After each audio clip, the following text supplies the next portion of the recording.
It is our third day in Katmai National Park, and we snagged some river permits to get close to the action. We found a few cubs, we even had a quick glance of Chunk, and we even went and participated in some of the programs and cultural walk that the National Park provides. Come along with us on our third day in Katmai National Park.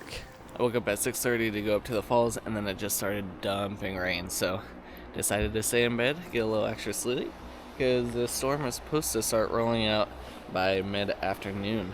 Today's agenda is obviously looking for bears, trying to get that perfect shot that I've been looking for, but also they have a couple different programs and events that they do here. One is at the auditorium at 8 p.m. We'll go see that. It's a talk about bears in the area. And then there's another cultural walk at 2 p.m. And I think they take you to a site where you can see kind of some of the native housing and stuff that used to be in this area. So we're going to try and do both of those today as well, since today is another bad weather day. Sarah didn't want to wake up. It's been pretty exhausting the last couple days, but lots of fun stuff to do still. With the storm, the waves on the lake were still a little rowdy, so of course I had to go down to one of my favorite areas in the park so far to take photographs, which is the beach just outside of the campground. We have had a ton of success with bears on the beach and playing in the water out here, and with the waves, it made for some very interesting foregrounds. The bears, however, did not seem to be disturbed by the waves at all.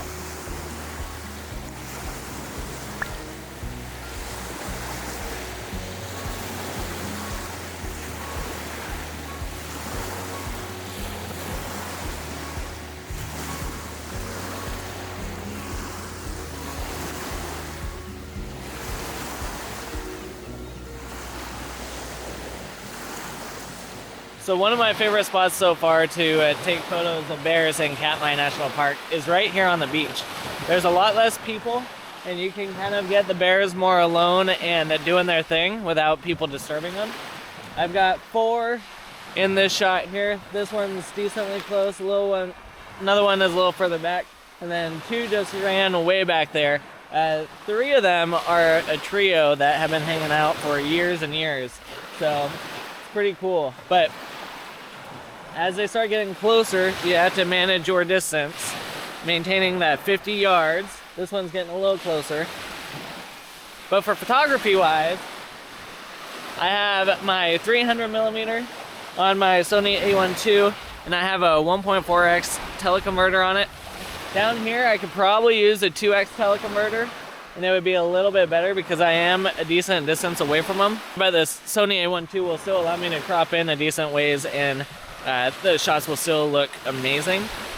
Now I've been getting down pretty low to the ground so that I can blur out the background and the foreground and have the bears pretty focused in frame.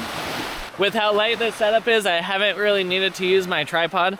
I do have it back at camp if I need it, and if I was doing more video, then I would definitely be using it then. But for the most part, I've been doing everything handheld just fine with this setup. Now, as you can see, this bear is just kind of following.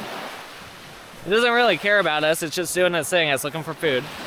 So we just keep giving it distance. Just found some food right there. And everything is A-okay. The bears, they just want to do their thing. So you just get out of the way and take photos where you can. And now straight ahead, in between the float planes, there's another bear as well.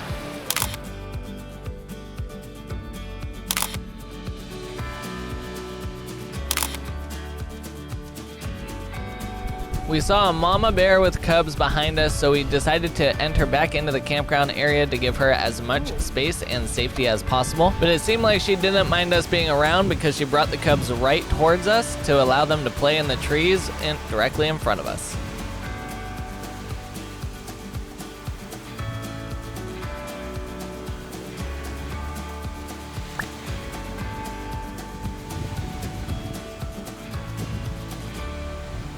Alright, so mama and cubs were literally just right over there. And between us is this electric fence. It is not guaranteed to keep the bears out, so we still kept a good distance and we were backed up a little ways. But we were able to get phenomenal shots of them just super close, not really caring about us at all. So Mom felt like they were pretty protected right there. We weren't a threat. The other bears on the beach weren't a threat. So that made for some really great footage.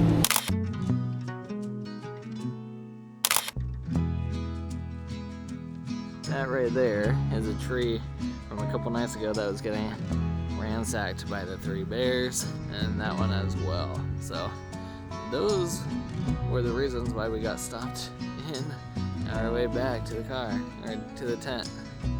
There are a lot of different tactics that bears use to try and catch fish. This one is trying out the snorkel tactic, while others might just sit up at the falls and not move and wait for the fish to come directly to them. Some bears just go for the dead fish. Some bears try to catch live fish. Every single bear is a little bit different and has their own preference that has worked well for them.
That's a little paw.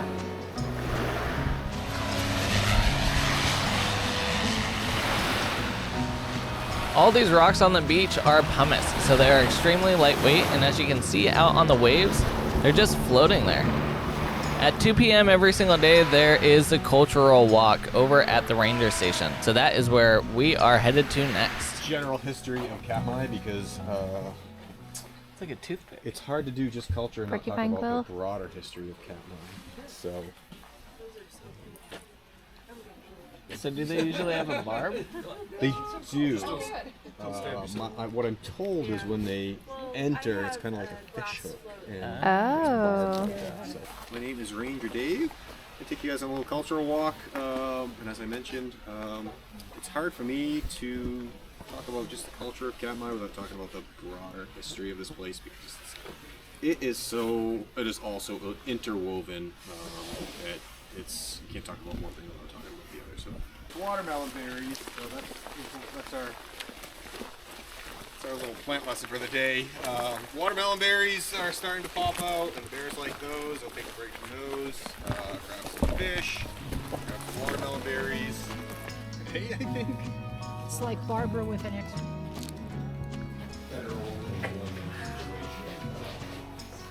Stays closely connected to the park, so we can ask what's fun at night. I'm pretty sure there's All right, so we just finished the cultural tour, which they host every day at 2 p.m. You get a ranger that walks with you and talks through the history, which is intertwined in this area. I highly recommend trying to make one of these walks because you can walk out to the cultural site and see it for yourself, but having all the information along the way and being able to ask questions, and they even brought along some artifacts, was really neat. And there's just a lot going on in this area. I mean, it's constantly changing. There's always natural threats at play, and so they talked a lot about, earthquakes, and this is on the Ring of Fire, and all the changes that this area has experienced in even the last 100 years. And there's, native populations that lived here for thousands of years before, and we're trying to preserve and maintain those relationships as best as possible, and Katmai is actually doing one of the best jobs out of all the parks with it, which is really neat. But learning the history and preserving it was really important, and especially as a visitor, we need to be honoring that as well. So I highly recommend doing this walk. Another piece that they talked heavily about on the cultural walk too was maintaining trails. So that's one thing that we had a question about as well, because of all the archaeological sites around here and trying to preserve the land. Anytime anything changes here, so even for instance the visitor center is a historical building, if they want to replace the doorknob on the visitor center, they have to get it approved. And the same thing with trails here. Trail maintenance requires the same thing. We don't want to damage any of the areas that they've worked so hard to preserve. And a lot of these areas are fragile because of Nova Erupta 100 years ago, erupting over 100 years now. And there's such a thick layer of ash that, as you saw from Valley of 10,000 Smokes video, things aren't growing. And so it's extra important to watch where you're walking, respect the trails, and also know that there's a lot of effort that goes into the back end of maintaining these trails as well. We went back to the campground to Awful put our close, waders dude. on, and as we were leaving, we came across a classic bear jam. But in this situation, the bears were coming directly at Yeah, us, it's the and so we had to back all the way up to the campground to get out of their way.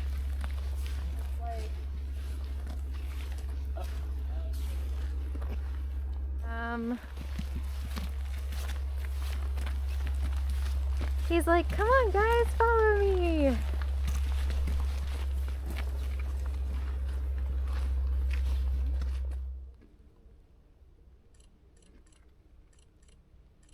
Go the other way, dude. Go the other way. 100%. Excuse me. Yeah, he's like, you guys are on my trail. I think they were supposed to back up more. Finally, we were able to get by and make our way back over towards the boardwalk.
There's another one right here. It's the light colored one.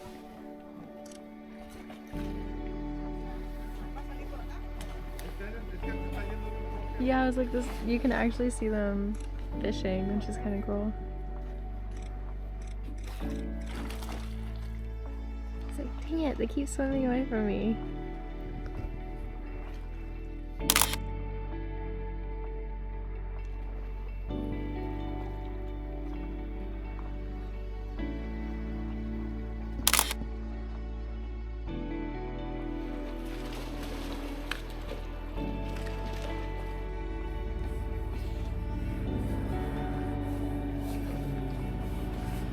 Got him diving through the whole water sequence. So funny. Dove in, splash.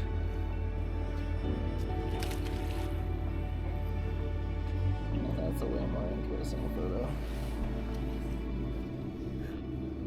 Probably can't see it. At the end of the boardwalk, you can access the water. You do need permits for this. They are very inexpensive and easy to get, but you do want to make sure you go through that process because they teach you how to be in and near the water safely and to continue to give the bears as much space as possible.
gross, but nature's doing its job.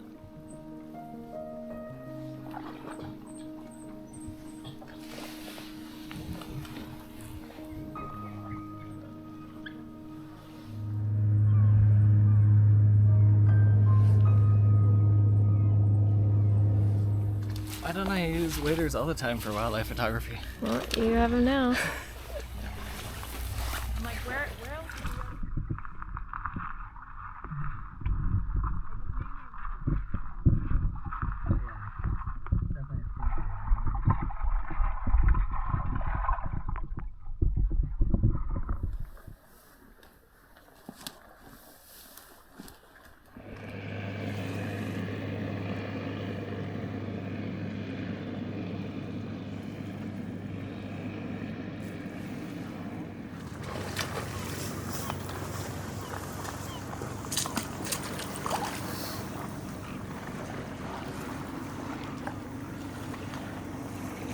So this was a very interesting moment. We had some young bears playing over by the shore, and then out of the woods pops a large male. Before the male could even really present itself, there were 4 different bears that took off across the river to get away from it as fast as possible. The big male did nothing, but just his presence alone scared all the other bears out of the area.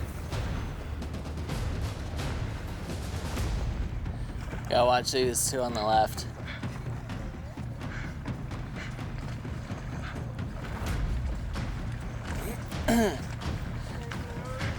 We might need a backup. These 2 are coming.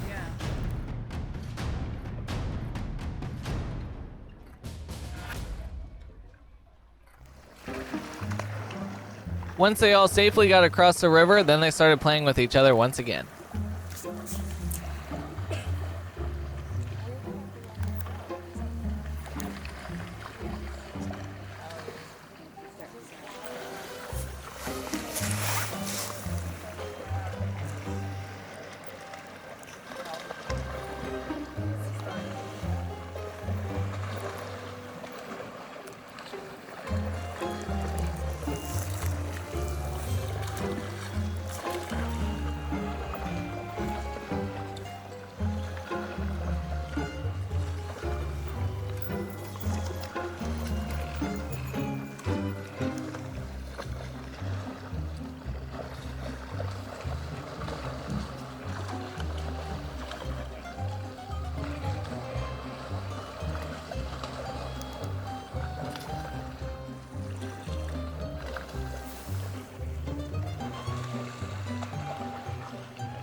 We go back and forth to the campground pretty often because you can't walk around with food, so we headed back for dinner.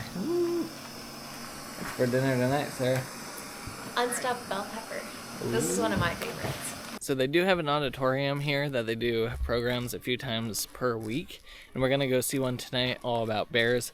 They had one a couple nights ago on bats that apparently was amazing. Unfortunately, we didn't know about it. So look around, there's usually a schedule somewhere that has the weekly programs, and check to see if any of those are ones that you might be interested in. But I have like 45 minutes to kill, so I'm going back on the boardwalk. I'm gonna see what is playing out here. Yeah, I think this first boardwalk is my favorite part of this whole area so far. Like, the falls is cool, but there's not very many bears at the falls right now because there's so many fish options. They don't have to all congregate in one spot for it. And down here, there's just a lot of open space for all the bears, which means there's like a dozen or more at any given time. And there's a lot of other wildlife down here as well. Being here in the evening is so quiet, not just with people, but like you don't have all the plane noises, and it's a great time to be here. So if you can get camping or a cabin here and stay the night or a few nights, I highly recommend it.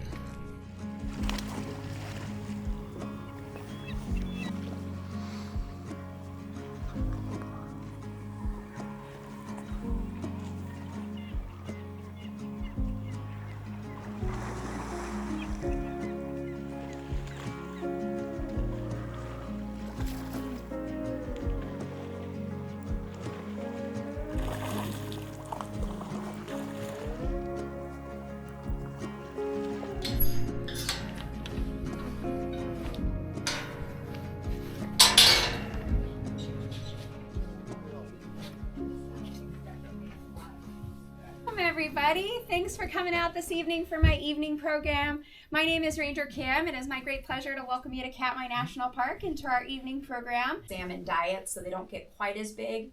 So for example, bears in like Denali National Park, those interior areas are often referred to as grizzly bears. We do got a few females around here that have some spring cubs. You know, there's been 2 different sets that have been hanging around, especially around campsite here if you've been lucky enough to see them. The second year, they're called, we just call them second year cubs. Basically, they're 2.5 years old. And then a third year cub is a 3.5-year-old on the most fat. And again, they've just got to eat a year's worth of food in 6 months to be able to survive through hibernation. With them with relatively few conflicts, but our behavior matters. It's important how we react around them, as well as how we manage our gear, food sources, and stuff like that. So we talk a lot about bear school. The most important thing is just staying calm, never running, never run when you see a bear, and just calmly move out of the way of the bear, especially if they're coming towards you or in a particular direction, just moving away from them.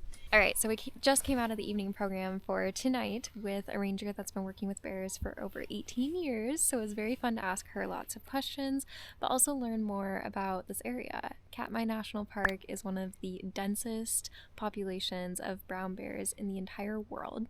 So it's especially unique to be able to visit here and see different interactions and personalities. And we don't usually see that with a lot of bears. We actually get to know them, which is why you hear about Fat Bear Week and we name them and number them and kind of follow their stories, because there's a lot of different happenings here and we can actually identify those, which is really exciting. Yeah, it's one of the few places where you can actually track bears and families of bears over generations and generations, which is really cool because they all keep coming back to the same place here. Katmai National Park is also the 4th largest national park in the entire US, which is very cool and special to be able to visit.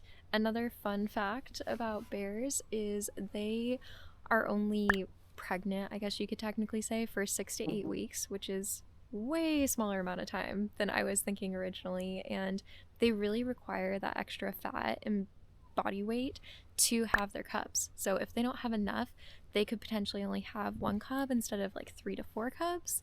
And on top of that, if they don't have enough, they could wake up from hibernation, they could also go looking for food, or they could starve. So getting the correct amount of calories each day is super important. It can be anywhere from 10,000 to 20,000 calories that they need to consume. So bears are working hard, and especially in this area, they're pretty blessed that they have lots of food sources, which is great for them and also great for us because along with learning about their personalities, they are playful as well, which is a luxury for these bears. Most bears are hyper focused on getting those calories and food, but here they don't have to work as hard for food. So we're able to see them play more, which is exciting and unnerving sometimes for us as humans to be around. Yeah, and it's actually 20 to 50,000 calories per day that they can consume, not 10 to 20,000. So if you think about it, Michael Phelps would eat about 12,000 calories when he was at his peak performance. And so they would have to eat like 2 to 5 times as much as he was consuming. So that's a lot of food. That's a lot of salmon, tons of burgers. However you want to count your calories, that's a lot to consume. So another cool thing about the season that we're experiencing this year is salmon typically have a 4 to 5 year run. So 4 to 5 years ago was COVID for our time and area, and all these fish are the babies of that time. So what we're seeing hatch now is unprecedented. There's an insane amount of fish coming through the rivers right now, but also there's an insane amount of fish trying to get up and spawn as well. So I'm curious for like the next 4 to 5 years if that's also going to prove to be a larger run as well. But this year, especially because they didn't have a lot of fisheries running 4 to 5 years ago, it's impacted a lot. Yeah, and to clarify, during COVID, they had to shut down all of those fisheries. And so that's why there's so many fish that came back that year to spawn. And now we're seeing the results. And this is earlier in the season too, that they've been seeing these fish come through. So we're seeing bear scattered all over, whereas a lot of times there's a concentration at the falls because that's where the fish are funneled through, and that's the best way to get fish for these bears. But the bears are able to access fish all over, like even outside of the campground that we're staying at, they're able to just wait on the beach of the lake and just have fish wash right up to them. So this is a really unique year for us to experience, but also makes us want to come back on a more average year because we're not seeing as many bears at the fall, which is kind of iconic and special for this area. So I'm trying to enjoy what we are able to experience because it's unique in and of itself, even though it's not the norm for this area for most tourists to see. Yeah, I think the most we've seen at the falls right now is 3. They saw 5 up there today, but we weren't up there. And typically they'll see dozens of bear at the falls itself, so it's a lot different this year. It's very interesting, and that's why we see so many down here at the lower end of the river too, because they got more room to spread. Another quick fun fact that we learned right before we left the session tonight was that grizzlies are one of the most aggressive breeds, and brown bears especially do not like other species of bears. So someone asked if black bears ever come into Katmai National Park range, and it's not that they don't, they probably do on the edge, but they will quickly get run out or attacked because brown bears don't want them around. They have even been known to attack polar bears. So, which is wild. She told us a story how up north there's been 20 polar bears feeding on, a whale carcass. They've had a grizzly bear come in, which is way smaller than a polar bear. It's come in like an annoying little chihuahua, basically, with a big group of dogs, and they will scatter. Like, grizz have personalities, and it's taken very seriously in the bear world. Yep. So a lot of what we're seeing on our way to the campground as well, because it's a little less populated than closer to the lodge, is a lot of these sub-adults are hanging around and playing. So the ranger gave kind of a pro tip of if they're getting close to you, because bears are extremely curious creatures and they learn through their curiosity, to kind of use your bad dog voice and they will kind of take it seriously. You never ever run from a bear, and you will learn all this in bear school when you first arrive here, but be prepared to use your bad dog voice too with bears if you do get in a situation where they're in that close of proximity. But it's always helpful to be talking. And another thing that the ranger walked through that I was curious about, and she answered before I could even ask the question, is, are bear bells and music even helpful? And no, they are not. She said the most proactive things humans can do around bears is to be talking, not necessarily yelling because you don't want to startle them into an aggressive defensive mode, but be talking loudly to stay in groups. 2 people is much better than 1. 3 is even better, and we found that 6 is like the magic number with the ranger for this densely populated area. But I think that 2 to 3 range of humans in your group is a great number to have. And don't be afraid to talk and consistently make noise, and especially when you're around a corner and you don't have a full side of view, because you don't want to startle a bear, and they don't want to be startled either. So we just saw some people go the beach route instead of the main route to the campground, which makes us wonder if there's a bear jam up here. So now it is time for us to be focused and be paying attention for bears, because it's starting to get later at night and they really like this area right before you get to the campground. So we're gonna head back, get comfortable, go to sleep, and we will see you tomorrow in our next video.